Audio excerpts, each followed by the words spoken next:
In the shadowy peaks of the Austrian Alps, a secluded monastery stood, hidden from the prying eyes of the world. Its weathered stone walls, draped in ivy, whispered secrets that would forever haunt anyone who dared to uncover them. The year was 1629, a time when Europe was caught in the turbulent currents of religious upheaval, superstition, and the dangerous mingling of faith with the supernatural. But this monastery, far from the rigid orthodoxy of the Catholic Church, harbored a peculiar and disturbing belief. Deformity, sickness, and imperfection were not punishments but signs of divine favor. A sacred curse, perhaps. Within this forsaken monastery, those born with twisted limbs, disfigured faces, or bodies marred by strange abnormalities weren't looked upon with pity, but with reverence. The monks and nuns who called this place home believed that their physical imperfections brought them closer to God, that in their deformities, they were somehow holier than the perfect members of society. In fact, they considered it a blessing to be born different, a mark of divine election. What the world saw as grotesque, the inhabitants of this eerie sanctuary embraced as a gift. But how could such a belief system have taken root in such a profoundly devout society? What forces conspired to shape a group of religious zealots into a cult that saw deformity not as a curse, but as sacred? It begins with an unsettling question. How far can faith be twisted before it distorts reality? In this monastery, faith wasn't simply about prayer or sacrifice. It was about the sanctification of the body itself. The physical form became a battleground between the earthly and the divine, a vessel for the sacred and the profane. The belief that God communicated through the imperfections of the human form led to a disturbing idea, that deformities, ailments, and grotesque physical features were not punishments but holy messages, bestowed by a higher power. For those who lived within the monastery's walls, their twisted limbs and scarred bodies were not to be hidden in shame, but celebrated as sacred. But the path to this belief system was neither straightforward nor simple. It was, in fact, the result of a deeply ingrained sense of desperation and isolation. A world so steeped in religious fervor and superstition often sought signs from the heavens, and the idea that deformities were divine gifts was not entirely unique to this monastery alone. Across Europe, people with physical abnormalities were sometimes seen as having been touched by God. Some were even considered to have special spiritual powers. But it was in this monastery, hidden away in the Austrian mountains, that the idea was elevated to an extreme doctrine. The monastery's founder, a charismatic and enigmatic figure, played a crucial role in shaping the belief system that would sustain this community. He had been a humble priest at first, struggling to make a name for himself within the traditional religious order. But then, after a series of vivid visions and strange dreams, he became convinced that the human body, in all its flawed and imperfect forms, was the ultimate manifestation of divine will. He preached that those born with deformities were closest to God because they embodied purity and divine purpose in a way that those with perfect bodies could never understand. It was a radical and unsettling idea, one that would send ripples through the surrounding villages and, eventually, through the church itself. But how did this belief system take hold in the isolated monastery? How did a small group of religious followers come to adopt such a disturbing worldview? The answer lies in a complex mixture of religious fervor, isolation, and the psychological manipulation of an already vulnerable group of people. When you live in a world so focused on the supernatural, so immersed in the belief that every event, every detail of your life, is part of God's plan, it doesn't take much for someone to convince you that your own suffering, your deformities, your flaws, are actually signs of divine favor. What is most disturbing, however, is that the members of this community not only accepted these teachings, they embraced them. And as the years went by, their commitment to the belief deepened, until the very idea of deformity as a sacred blessing became an unquestioned truth. The more physical abnormalities appeared in the offspring born within the monastery, the more it reinforced their belief system. These children were not seen as tragic, they were seen as chosen. But how did they justify the physical suffering these children endured? The answer, again, lay in the deep psychological conditioning that permeated every aspect of life within the monastery. The children were raised to view their bodies not as broken, not as cursed, but as perfect in their imperfection. They were taught that the pain and suffering associated with their deformities were simply tests of faith, trials that only the holiest could endure.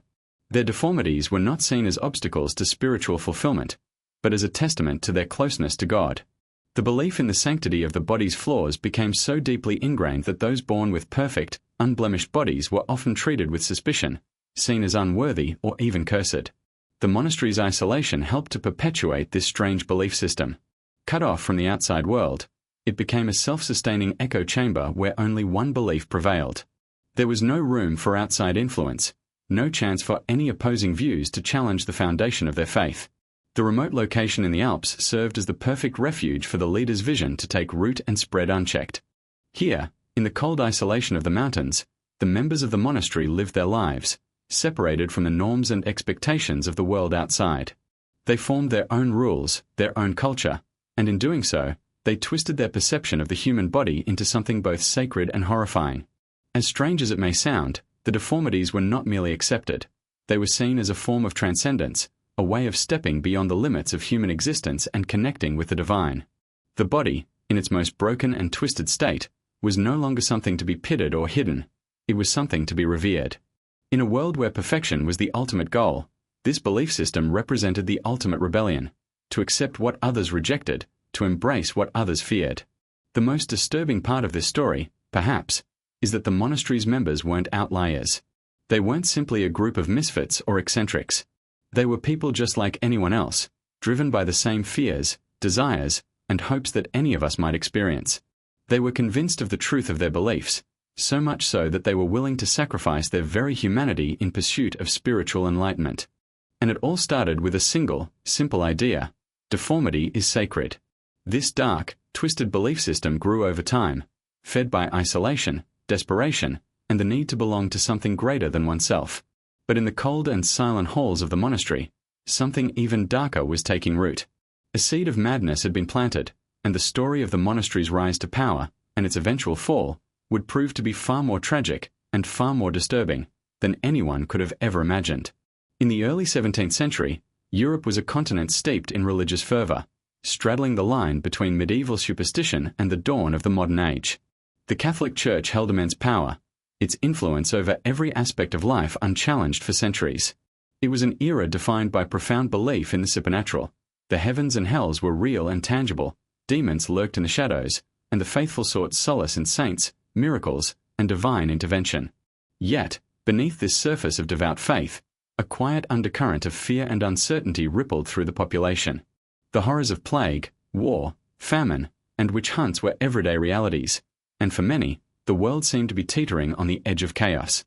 In such an environment, the human body and its imperfections became a powerful symbol of both divine will and earthly suffering. In Austria, nestled between the towering Alps and dense forests, this volatile mix of religious zeal and superstition gave rise to strange, isolated communities that would forever alter the course of history. While the Catholic Church dominated the urban centers, controlling the religious lives of millions, it was in the remote, rural areas that more radical and sometimes bizarre beliefs flourished.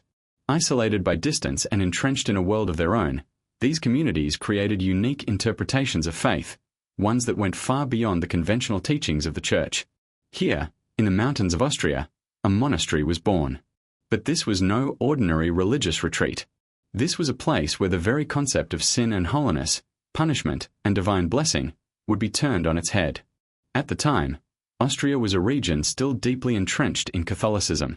The Catholic Counter-Reformation, which had gained momentum in the previous century, was still in full swing, as the Catholic Church sought to suppress Protestantism and reassert its dominance. The Church wielded its power not just over religious affairs, but over the lives of every individual. The strict rules of Catholic doctrine laid down rigid expectations for every aspect of daily life, from moral conduct to medical treatment. Physical deformities, in the eyes of the Church, were often seen as signs of divine displeasure. Those born with abnormalities were sometimes branded as cursed, and in extreme cases, accused of witchcraft or demonic possession. The Church's teachings on physical imperfection were clear. If God had created a person with deformities, it was a punishment for sin, either from the individual or their ancestors. But in this monastery in the Austrian Alps, these widely accepted beliefs were violently challenged. It was here that the idea took root that deformity, rather than being a mark of punishment, was in fact a sign of divine favor. How this radical belief emerged is difficult to trace with certainty, but it likely came from a combination of personal visions and experiences, cultural influences, and a pervasive sense of fear and uncertainty. In an age when every natural disaster, every illness, and every inexplicable event was seen as a message from God, it didn't take much for a charismatic religious leader to convince a group of followers that deformities were a form of divine communication. The rural isolation of Austria played a significant role in this development. In the remote villages and monasteries of the time, contact with the outside world was limited, and communication with authorities or the broader Christian community was sparse. The mountainous terrain was treacherous, and travel between towns and cities was difficult and time-consuming.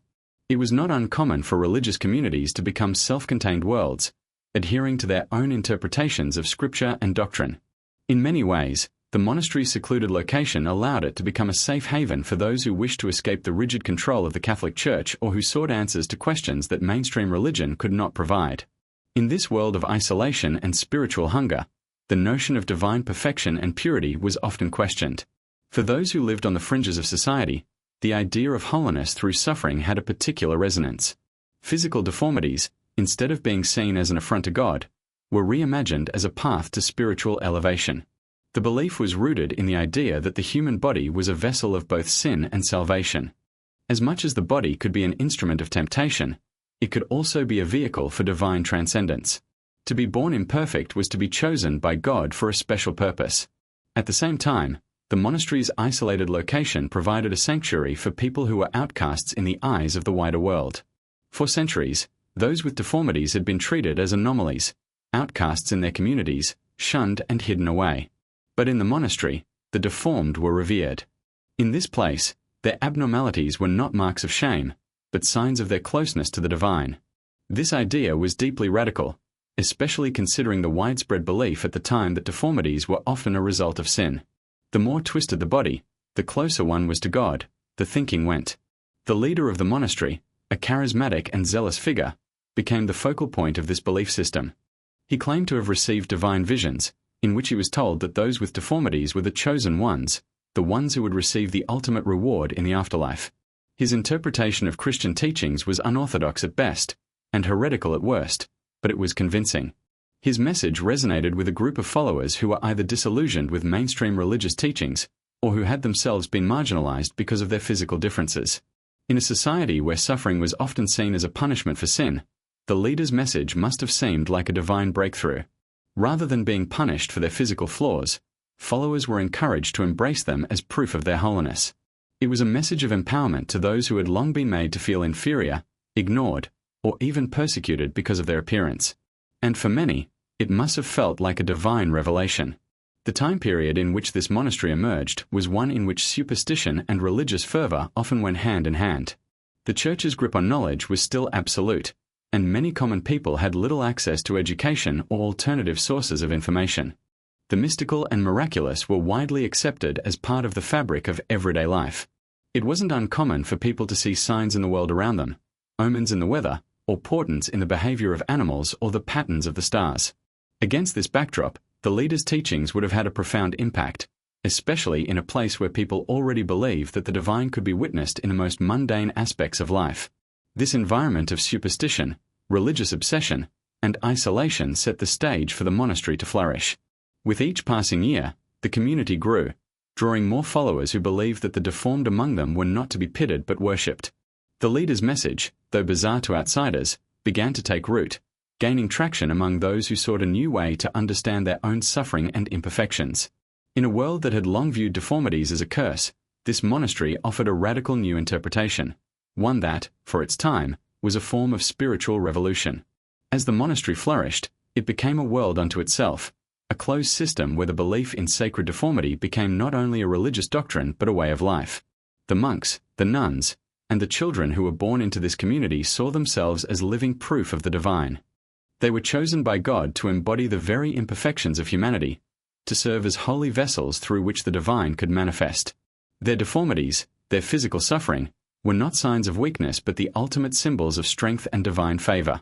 In their twisted, broken bodies, they saw the face of God.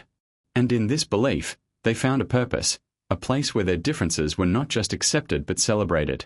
But the world outside the monastery had its own views on deformity. While the members of the monastery found strength in their beliefs, the broader European society saw their abnormalities as signs of weakness, sin, or even witchcraft. The outside world would eventually come to look upon the monastery with a mix of curiosity, fear, and suspicion. But for now, the monks and their followers lived in their sacred isolation, convinced that they had found the ultimate truth, that their deformities were not curses, but blessings. The founder of the monastery was a figure shrouded in mystery, his origins veiled in the same darkness that surrounded the institution he would eventually create. The man was not born into nobility, nor was he a scholar of renown. He was a simple priest, someone who had spent much of his early life in relative obscurity, unnoticed by the wider religious community. But as with many figures of extreme devotion, his life took a turn when a series of strange and vivid dreams began to plague him. These dreams, according to his later accounts, were not ordinary nightmares but profound, almost divine visions. In them, he saw himself standing before a vast, heavenly throne, bathed in blinding light, with an unseen presence speaking directly to him. In his visions, the divine voice explained that the human body was a sacred vessel, and its imperfections were not signs of God's punishment, but rather marks of divine favor. He was shown figures, some disfigured, some broken, standing before the throne, their bodies twisted and malformed, yet radiating with a kind of spiritual purity. These dreamlike revelations left an indelible mark on the priest's psyche, planting the seed for a doctrine that would eventually challenge not only the teachings of the Church but the very understanding of what it meant to be human. When the priest awoke from these visions, he was deeply shaken but also convinced that he had been chosen to spread this radical message, that deformity, sickness, and suffering were sacred, not cursed. His newfound convictions led him to become more than just a priest. He became a prophet, a man who believed he had been entrusted with a divine mission. The teachings he began to share with his closest followers were nothing short of revolutionary. The priest, whose name was slowly forgotten by all but his most devoted followers, preached that the human body, imperfect, broken, and flawed, was the purest reflection of God's will. According to him, those who were born with deformities were not to be pitted or hidden away. They were to be celebrated as the holiest among humans. This message resonated deeply with a small but growing number of people in the surrounding villages. At the time, society was ruled by rigid religious orthodoxy. The Catholic Church dictated the moral code, and any deviation from the prescribed norms was considered heresy. Physical deformity was often viewed as either a punishment for sin or a sign of moral corruption, sometimes even linked to witchcraft or demonic possession. In this climate, the priest's message was deeply unsettling. It was a direct contradiction to everything society had believed about the human form. But for those who heard him speak, it was also a revelation. These were people who had lived on the margins of society, the poor, the sick, and those who had been ostracized for their physical imperfections. Many of them had spent their lives hiding away in shame, their deformities seen as a sign of their worthlessness. For them, the priest's message was a radical act of inclusion, one that made them feel seen for the first time. As the priest gathered followers, he began to develop his ideas into a fully formed doctrine, one that would become the foundation of the monastery he would later establish. This was not a casual faith. It was an all-encompassing way of life, one that would challenge the very fabric of traditional religious belief. The followers, many of whom were outcasts themselves, began to view the priest not just as a spiritual leader but as a divine intermediary, someone who had been chosen by God to reveal the true nature of suffering and holiness. Their belief in the sacredness of deformity grew stronger with every passing day. Over time, the priest attracted more followers, each of them bringing their own unique histories of suffering, isolation, and despair. Some came because they had been rejected by their families. Others came because they had been cast out by society. Still others, with deformities of their own, were drawn to the idea that their physical suffering had a deeper, spiritual purpose. The priest's teachings were like a balm to their wounded souls. To be deformed was to be chosen by God. To suffer was to be holy. As the priest's message spread, the group began to coalesce into a community. They called themselves the Chosen, believing that their bodies, scarred and twisted though they were the perfect vessels for God's divine will. The first steps toward founding the monastery came soon after the priest's teachings gained a solid following. The priest, now firmly convinced of the divine nature of his mission, decided that the group needed a place of refuge, a sanctuary where they could live according to their beliefs without interference from the outside world. The remote mountains of Austria seemed like the perfect location for such a place. Isolated and difficult to access, the region offered the privacy and security needed to protect the community from the judgmental eyes of the world. It was here, in this barren landscape of towering peaks and deep forests, that the priest and his followers began to construct the monastery. Building the monastery was a difficult and laborious process. The harsh conditions of the mountains made construction slow, and resources were scarce. But the followers worked tirelessly, driven by their belief that they were building a sanctuary for the holy. As the monastery began to take shape, the priest's teachings became more insular. The group lived in seclusion, cut off from the outside world and the scrutiny of those who might consider their beliefs heretical. Their daily lives were governed by the priest's strict rules, which centered around reverence for the body in all its forms. Within the monastery walls, the doctrine of deformity as sacred took on even greater significance. The physical abnormalities of the followers were not just accepted, they were celebrated. Special ceremonies were held to honor the deformed body, and it was said that the more severe the deformity, the closer the individual was to God. This belief was further cemented by the priest's insistence that those who suffered the most were the most spiritually enlightened. The monastery's leaders saw the deformities as symbols of purity, reflecting the strength of faith that the followers had in God's plan. As the years passed, the doctrine became more entrenched, and any questioning of the beliefs was met with stern rebuke. To doubt the sanctity of deformity was to doubt the divine will itself. The children born into the monastery were raised under this belief system, taught from a young age that their physical differences were signs of their divine election. They were carefully nurtured and educated, not to feel shame or sorrow for their deformities, but to take pride in them. In the eyes of the community, these children were not to be protected or hidden away. They were to be revered as the future of the monastery, the next generation of holy beings who would carry on the sacred doctrine. As they grew older, they were shown the importance of their bodies, taught that their deformities were a form of spiritual transcendence. For many, this upbringing became their entire world. There was no outside influence to challenge their beliefs, no other narrative to contradict the teachings they had been raised with. The monastery was a closed, insular environment, where the boundaries between religious conviction and self-delusion became increasingly blurred. As they lived and worked in the monastery, the followers, now fully indoctrinated, found solace in their isolation, believing that they had been set apart from a sinful world outside. To be deformed was to be holy, to suffer was to be blessed. Their entire lives became a testament to the belief that physical imperfection was not a curse, but a gift. The priest, once a humble man driven by strange visions, had transformed into the unquestioned leader of a growing religious cult, surrounded by followers who saw him not as a man, but as a divine messenger. He was the vessel through which God's will was transmitted, and his teachings had become the law. His followers had come to view him as the chosen one, the prophet who had been sent to lead them into spiritual salvation. They saw in him a reflection of their own pain and suffering, and in his words, they found the justification for their beliefs. It was from this small, isolated community, forged in the fire of radical faith, that the monastery would grow, and its teachings would become its most enduring legacy. The doctrine of sacred deformity became the central tenet that defined life within the monastery. What began as the personal revelation of a single priest soon evolved into a rigid, all-encompassing belief system, one that redefined not only the perception of physical imperfections but the very nature of spirituality itself. In this secluded religious community, deformities were no longer viewed as signs of weakness or punishment. Instead, they were seen as holy marks, evidence of divine favor and special election. To be born with a twisted limb, a misshapen face, or any other abnormality was to be set apart from the rest of humanity, to be marked by God as someone destined for greatness in the afterlife. This radical transformation of the human body from an object of pity to an instrument of holiness was not an easy concept to accept, especially considering the prevailing religious attitudes of the time. In much of 17th century Europe, physical deformities were generally regarded with a mixture of fear, superstition, and shame. Deformity was often seen as a punishment from God, an indication of some sin, either committed by the individual or their ancestors. The Catholic Church had long taught that bodily perfection was a sign of moral purity, and deformities were viewed as aberrations from the natural order of things. The idea that these physical flaws could actually be a sign of holiness ran counter to everything the broader society had believed for centuries. Within the monastery, however, the opposite was true. The belief that deformity was sacred was ingrained in every aspect of daily life. Those who had physical abnormalities were not seen as flawed or diminished. They were revered as living embodiments of divine will.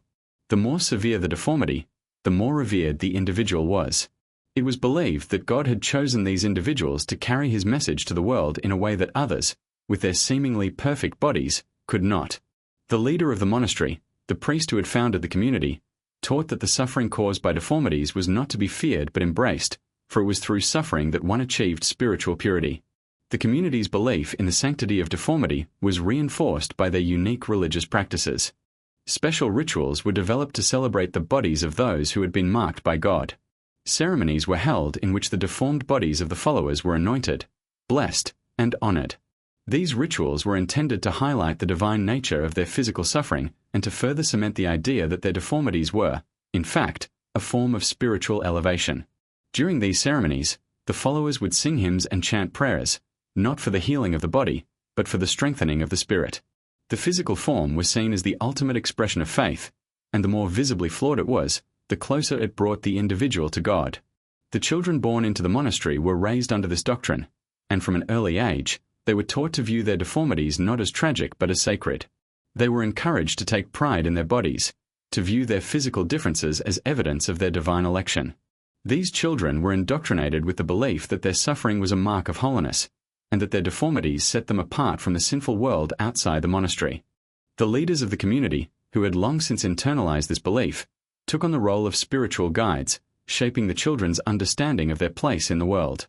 From the moment they could understand language, the children were told that they were not to feel shame or sorrow for their appearance. Instead, they were to embrace their bodies as instruments of divine purpose. The leaders of the monastery would frequently tell stories of saints and martyrs who had suffered for their faith, comparing their trials to the physical suffering endured by the followers within the monastery. The suffering of the body, they taught, was not just something to be endured, it was something to be celebrated. It was through suffering that the soul was purified, and in that purification lay the path to eternal salvation. To be deformed was not a curse, it was a divine calling. The children were taught to look at their bodies with reverence, not with the shame that society would impose upon them. In their eyes, the marks of deformity became sacred symbols, their bodies vessels of divine truth. As the years passed, the practice of revering deformity became more entrenched in the culture of the monastery. It was not enough to simply accept one's physical differences. These differences had to be publicly acknowledged and celebrated. The followers were encouraged to showcase their bodies during religious festivals, where the deformed members of the community would be put on display as examples of holiness. These festivals, often attended by the entire community, became rituals of reverence, where the most deformed individuals were given special prominence. It was during these festivals that the priest's teachings reached their zenith, as the followers gathered to witness the divine blessing of deformity in action. The religious leader himself often spoke of his own vision, recounting the moment when he first received the revelation that deformity was a mark of divine favor. He would recount how, in his visions, God had shown him that the human body in all its imperfections was the true reflection of divine will. The leader often spoke in passionate terms about the power of deformity, describing it as the highest form of spiritual purity. His speeches became legendary, drawing in more followers, many of whom had been disillusioned with the conventional religious teachings of the time. In the monastery, they found a new understanding of the human body, one that saw it not as a flawed vessel but as a sacred instrument of God's will. This message, revolutionary as it was, resonated deeply with those who had long been marginalized by society for their physical differences. The belief in the sacredness of deformity also had a profound impact on the relationships between the members of the community. In a world where beauty, health, and physical perfection were highly prized, the followers of this monastery found solace in the fact that their deformities made them special. The social dynamics of the monastery were shaped by this shared belief, and the bond between the followers grew stronger as they united in their reverence for the body. There was no division based on physical appearance within the community. Instead, there was an overwhelming sense of solidarity, with each individual seeing their body as a reflection of their faith. But the practice of celebrating deformity was not without its darker implications. The community's complete isolation from the outside world, along with its unwavering belief in the sanctity of deformity, led to a deeply insular and self-reinforcing belief system. Outside influences were not just unwelcome, they were feared. The followers became so deeply convinced of the correctness of their beliefs that any outside criticism or scrutiny was seen as an attack on the very nature of their spiritual existence. The world beyond the monastery's walls was seen as corrupt, misguided, and unable to understand the true meaning of divine grace. For the followers of this strange belief system, the physical body was no longer just a biological vessel. It had become the ultimate symbol of faith, a living testament to their devotion to God. The more their bodies deviated from the so-called norm, the closer they were to divine enlightenment. This belief was so deeply ingrained in the community's daily life that it became a self-sustaining cycle. The more they celebrated deformity, the more they came to see it as proof of their divine purpose. The physical body had ceased to be a mere vehicle for the soul. It had become a holy entity in its own right, a symbol of divine will. As time went on, the belief in the sanctity of deformity reached its peak. Those who were born without visible deformities were sometimes treated with suspicion, as though they were somehow less spiritually advanced than those with more obvious abnormalities. The idea that deformity was sacred became not just a theological position but an entire worldview, one that dictated every aspect of life within the monastery. And for those who had been born into this belief system, it was impossible to imagine the world in any other way. They had come to see their bodies not as a source of suffering, but as a source of divine power. Their deformities were no longer flaws, they were the truest expression of their faith. As the years passed, the monastery began to develop its own distinct culture, a culture that was wholly centered on the belief in the sanctity of deformity. The teachings that had initially been embraced by a small group of followers had now permeated every corner of the community. The daily lives of the inhabitants were shaped by their devotion to this radical doctrine. For the members of this isolated religious enclave, there was no outside world to challenge their beliefs, and as a result, they lived in a kind of spiritual vacuum, one where the very concept of deformity had been elevated to a sacred status. To be born with a deformed body was not a mark of shame, but a mark of divine favor. This worldview became so ingrained that the idea of the human body, perfect or imperfect, was no longer seen in the traditional sense but as a vessel for the divine. In the monastery, the followers no longer saw their physical imperfections as burdens to be hidden or fixed, but as symbols of their special relationship with God. Those who were born with visible deformities, twisted limbs, misshapen faces, or other abnormal features, were revered as living embodiments of divine will. The more pronounced the deformity, the greater the reverence. The belief was that God had chosen these individuals for a higher purpose, and through their physical suffering, they would achieve spiritual purity. Their deformities were seen as sacrifices that elevated them above others, and their pain was viewed as a form of holiness, a pathway to salvation. The idea that deformity was sacred was reinforced by the way the monastery was structured. The inhabitants lived in a highly controlled and structured environment, where every aspect of their lives was dictated by the belief that their bodies were temples of divine purpose.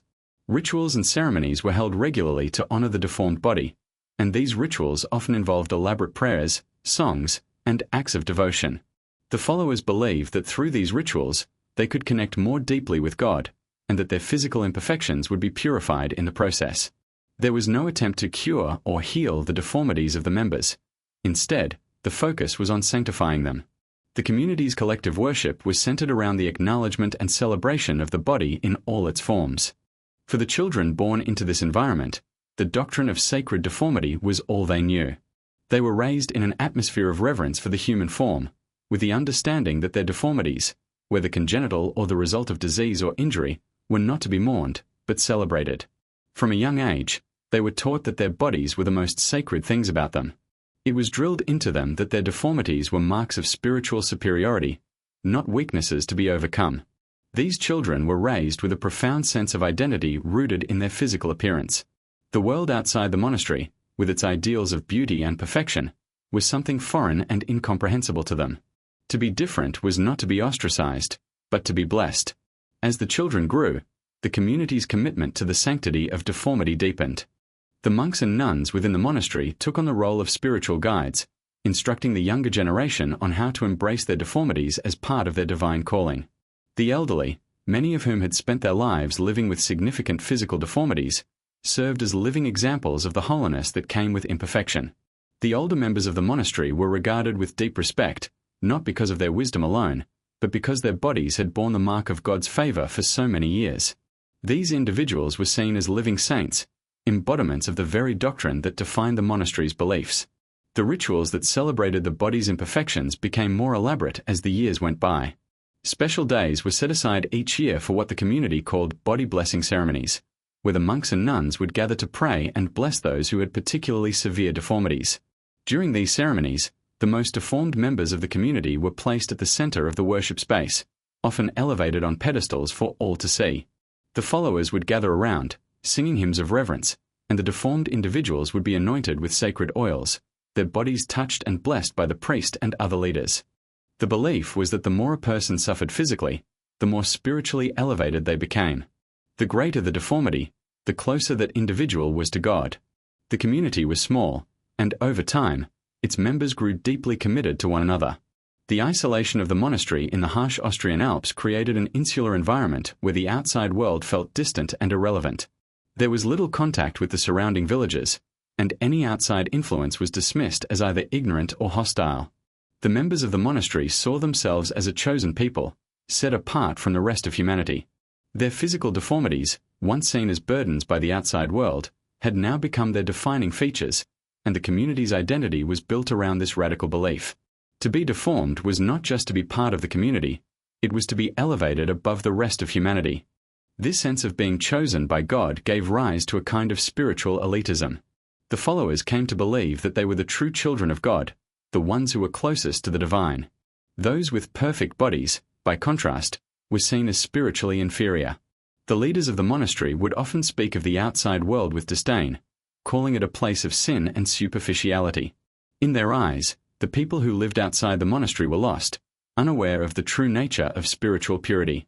The followers had come to see themselves as enlightened beings, capable of achieving a higher level of spirituality because of their physical imperfections. It was a worldview that reinforced itself over time, becoming more deeply entrenched with each passing year.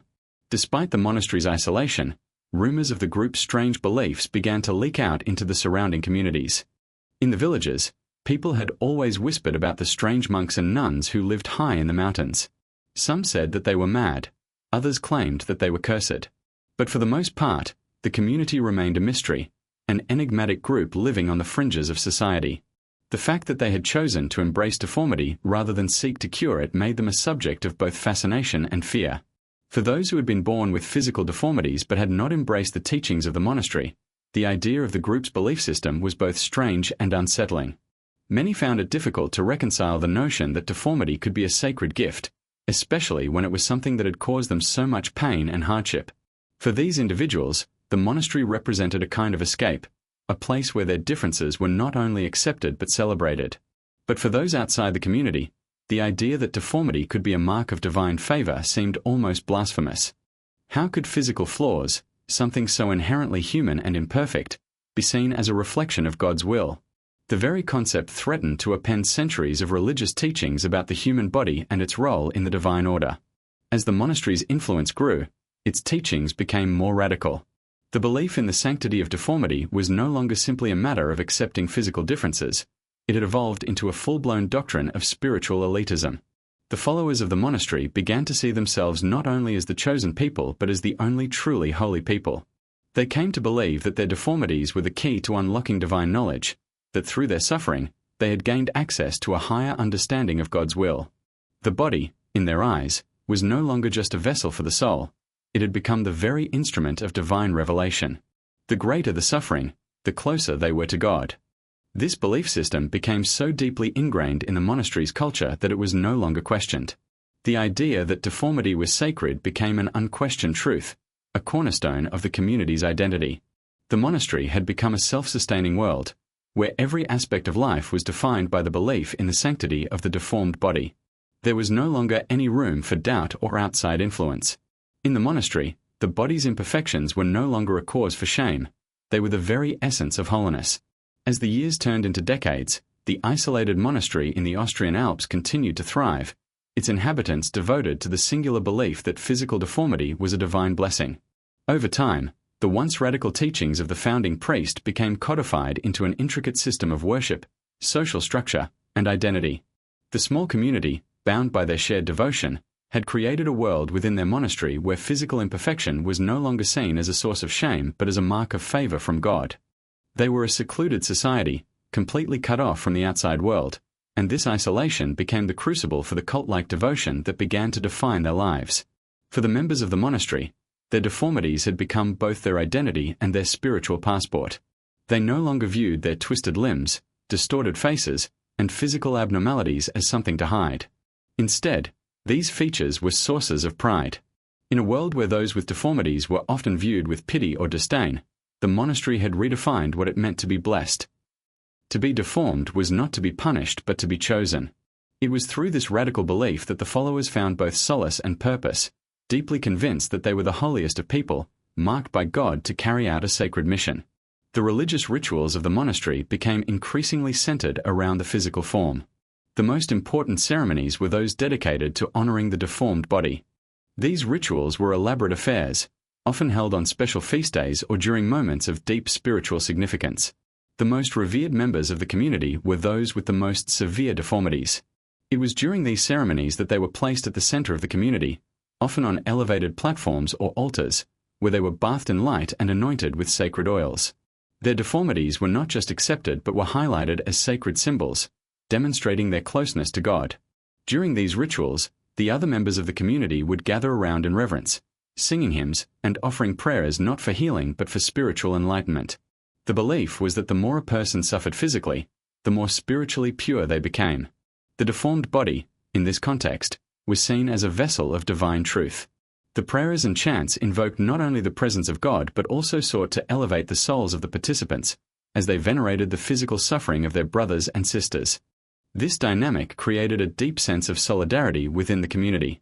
Those who had been born with deformities were no longer outcasts but were revered as living saints, embodiments of the divine grace that permeated the monastery. As these rituals continued to evolve, they became the cornerstone of life within the monastery. They were not just acts of worship, they were daily expressions of the community's core belief that deformity was sacred.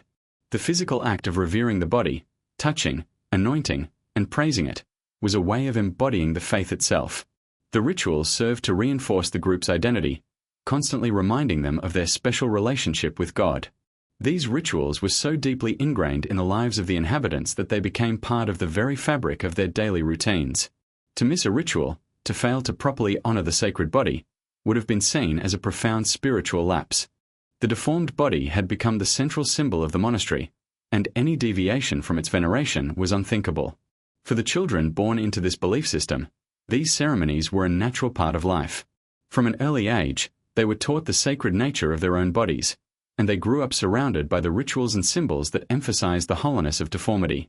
The younger generation was taught to see their bodies not as flawed or in need of fixing, but as sacred instruments of God's will. As the children aged, they began to take on more active roles in the rituals, either as participants or as observers. They learned to embrace their deformities with pride, understanding that their physical suffering was not only acceptable but deeply revered. There was no concept of shame or self-loathing in this community. Instead, the children were taught to look upon themselves with a sense of awe, for they carried the marks of divine grace. The leaders of the monastery, primarily the elderly members who had spent their lives living with deformities, took on the role of spiritual guides. Their life experiences, their enduring physical suffering, and their deep connection to the doctrine of sacred deformity made them the most respected figures in the community. They were seen as the living embodiments of the teachings, and their guidance was considered sacred. These leaders often shared stories of their own journeys, how their deformities had been a source of shame and rejection in their earlier lives, but how they had come to understand their suffering as a divine gift. These stories were powerful tools in reinforcing the community's core belief that suffering, particularly physical suffering, was not only to be endured but embraced as a means of spiritual transcendence. The leaders also played an important role in maintaining the purity of the community's beliefs. They were the gatekeepers of the doctrine, ensuring that no outsider could infiltrate the monastery with heretical ideas. The teachings of the priest who had founded the monastery were considered sacred scripture, and any deviation from those teachings was met with stern opposition. The leaders were not just spiritual guides, they were the enforcers of a rigid theological framework that centered around the belief that deformity was sacred and that the deformed body was a direct manifestation of God's will. But as the years wore on, this insularity began to take its toll. The members of the monastery had grown increasingly removed from the world outside, both physically and ideologically. While the community's faith had become more deeply entrenched, their isolation had made them vulnerable to a kind of self-reinforcing belief system that was almost entirely closed off to any external influence. They had created a spiritual bubble, one where the teachings of the outside world, including the Church's orthodox views on physical deformity, had no place. The monastery became a world unto itself, with its own rules, its own language, and its own understanding of what constituted holiness. As much as the followers of the monastery were convinced of the truth of their beliefs, they were also increasingly out of touch with the outside world. The broader religious world, still governed by the Catholic Church and its teachings, continued to view deformities as signs of sin or punishment, something to be ashamed of or to heal. The Church had long held that bodily imperfections were linked to spiritual impurity. In contrast, the monks and nuns of the monastery believed that deformities were the clearest reflection of a soul's purity. This gulf between the monastery's belief system and the wider religious world only grew with time. From a historical perspective, the monastery's teachings were not just unusual, they were deeply problematic. In a time when religious orthodoxy was still the cornerstone of society, the monastery's radical belief system was seen as a direct challenge to traditional views on sin, salvation, and the human body. The very idea that deformities could be celebrated, revered, and even considered holy was considered blasphemous by many.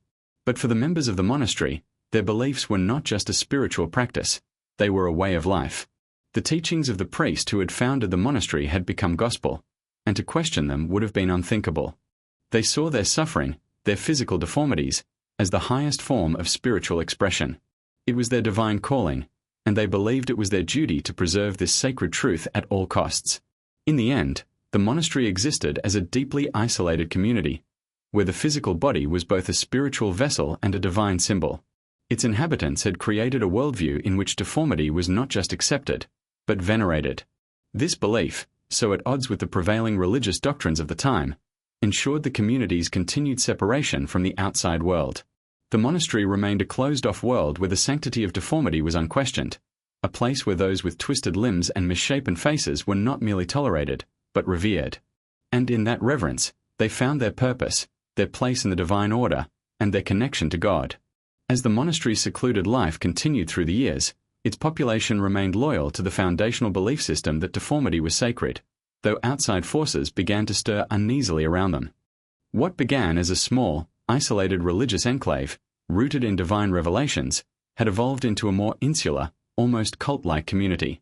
The inhabitants of the monastery were not only disconnected from the outside world physically but had also grown ideologically isolated, cultivating a self-contained worldview where their understanding of holiness and divinity revolved entirely around the human body in its most imperfect form. The monastery had grown to represent a world unto itself, a place where the sacredness of deformity was not just accepted but exalted. For generations, the doctrine remained unchanged, solidifying a rigid belief system that viewed physical imperfection as a mark of divine favor. This belief was deeply embedded in the daily lives of the monks, nuns, and children born into this environment. Deformity had become more than a physical characteristic. It was seen as the manifestation of spiritual purity, a divine sign that set them apart from the flawed world outside. However, as the years turned into decades and centuries, the monastery's isolation began to take on a darker dimension. Its physical seclusion from the outside world, while initially a protective measure, had led to an ideological insularity that grew increasingly difficult to challenge. In a time when the Catholic Church maintained strict control over religious teachings and orthodoxy, the monastery's radical beliefs, though contained in the mountains, were a direct affront to the mainstream religious practices of the period. Outsiders had always been suspicious of the monastery, but by the late 17th century, rumors about the strange practices within its walls began to circulate. These rumors, however, did little to shake the foundation of the community's beliefs. In fact, the members of the monastery felt increasingly separate from the world. The isolation was no longer seen as a means of protection from the dangers of outside influence. It had become part of their identity, a symbol of their unique place in the divine order. Their understanding of the world outside their walls was limited, often filtered through the lens of their spiritual superiority. To them, the outside world was filled with people who were too ignorant or blind to comprehend the true nature of divine favor, which they believed could only be understood by those who had embraced suffering in its most visible form. As the monastery aged, there were whispers in nearby villages and towns. The people who lived in the surrounding regions found the monastery's beliefs difficult to comprehend, let alone accept. To the villagers, the idea that deformities could be sacred was an affront to everything they had ever known. Physical abnormalities had long been seen as the result of sin, demonic influence, or a sign of divine disfavor.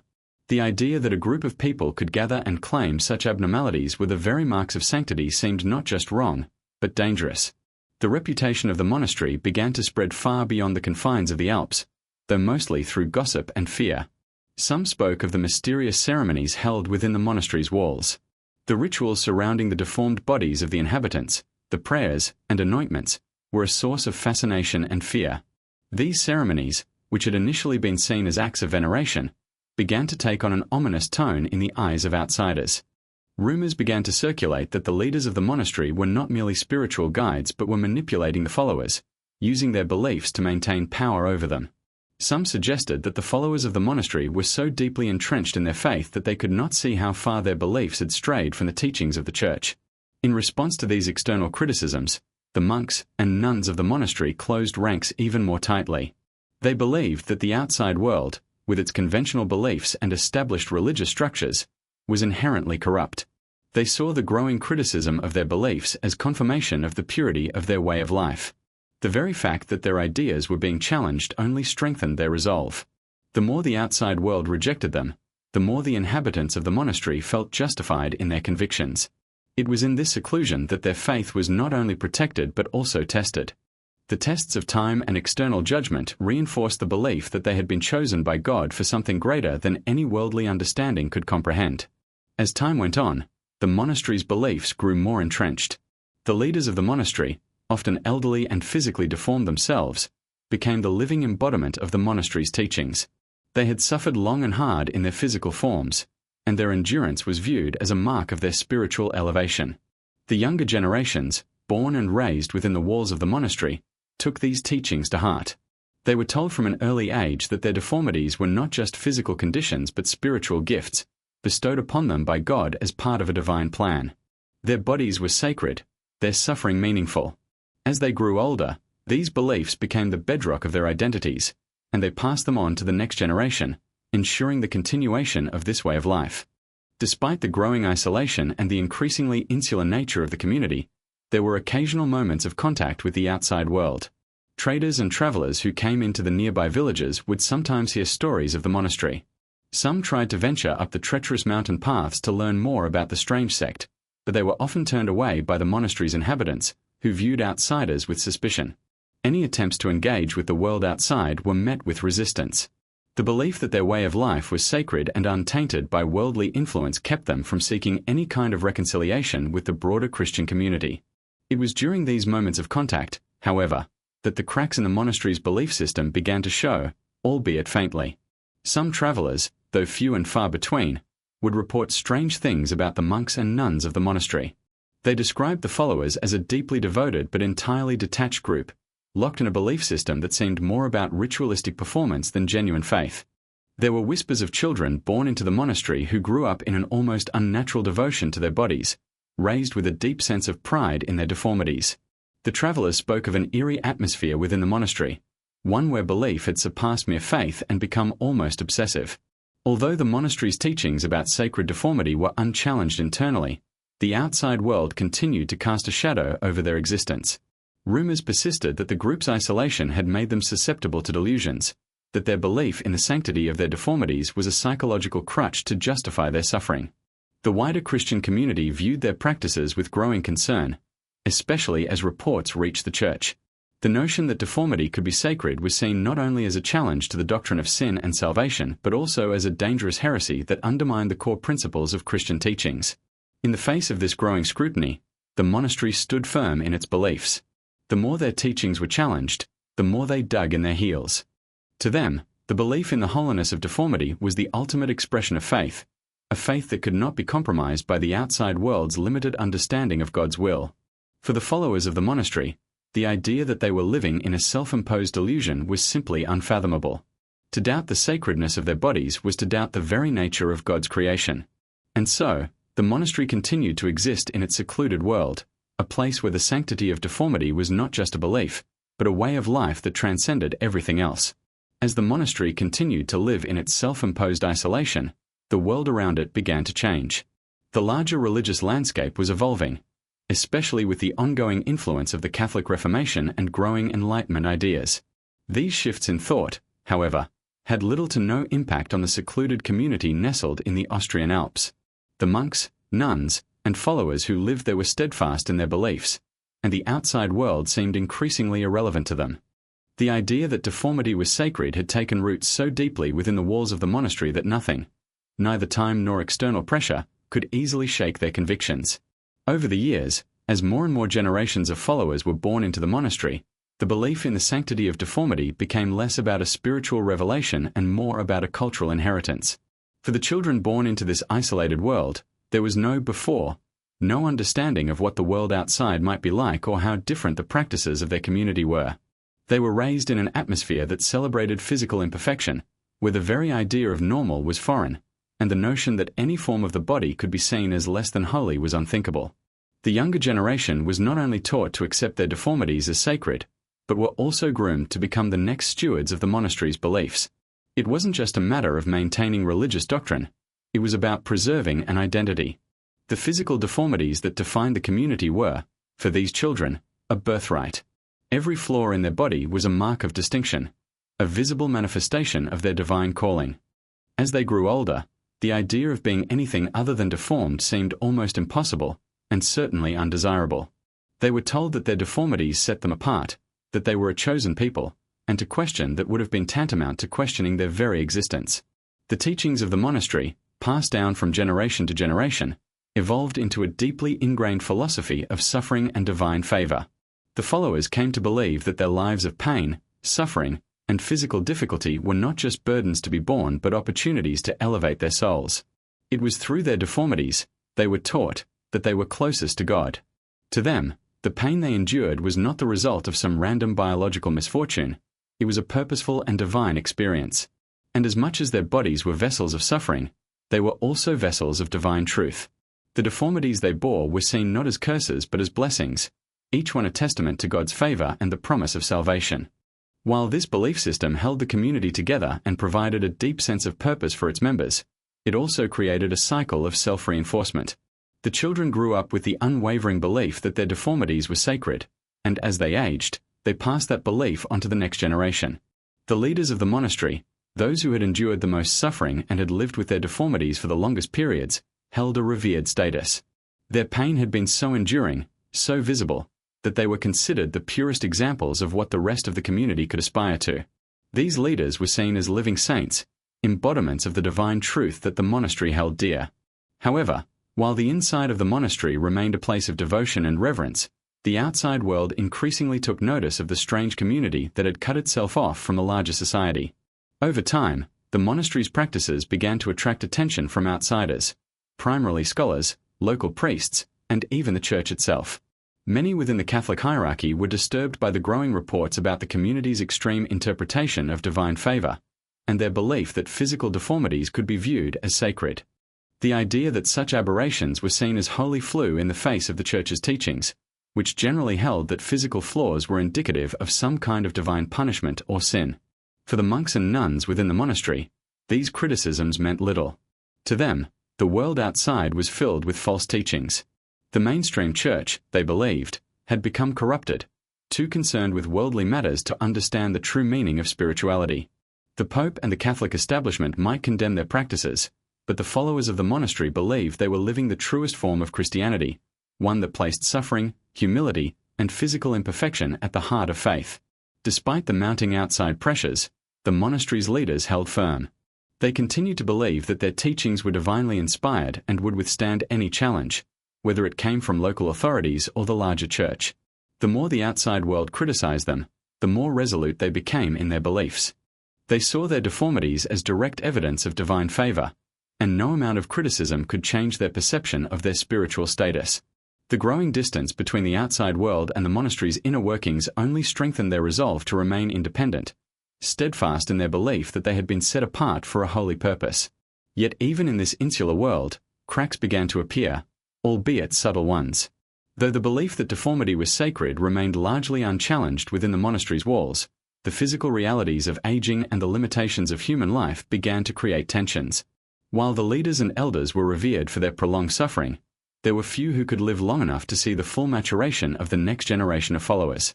With the passage of time, the elders who had once been the living embodiment of the community's ideals began to pass away, leaving behind a younger generation still deeply ingrained in the teachings of the monastery but less equipped to handle the spiritual challenges of leadership.